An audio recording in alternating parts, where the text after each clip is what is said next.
Good morning. আজ হচ্ছে মঙ্গলবার। তো আমি আজকে রান্না শুরু করে দিয়েছি তাড়াতাড়ি।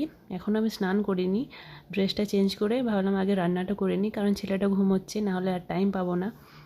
খুব অসুবিধা হয়ে যায় ছেলেটা উঠে পড়লে। সকালে একবার উঠেছিল, তো খাওয়া দাওয়া করে আবার ঘুমিয়েছে, তো ভাবলাম এই সময় রান্নাটা করে নিই।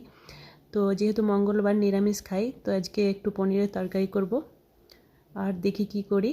তো এই যে পনির আর আলুটা কেটে নিচ্ছি, চাপিয়ে দিয়েছি পনিরটা, আর একটু বেগুন ভাজা আর ব্রকলি আছে, আর ডাল, এগুলোই করব।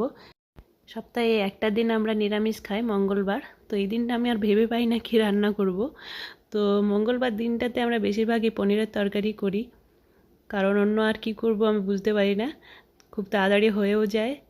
ছেলেটা যেহেতু অনেকটাই ছোট, তো ওকে আমাকে অনেকটাই টাইম দিতে হয়, তো সেই জন্যে আর কি রান্নার কাজটা খুব তাড়াতাড়ি আমাকে করে নিতে হয়। পনিরের তরকারি হয়ে গেছে, এবার বেগুনটা ভেজে নিচ্ছি, আর একটু ব্রকলি কেটে নেব, আর তারপর একটু ডাল চাপিয়ে দেব।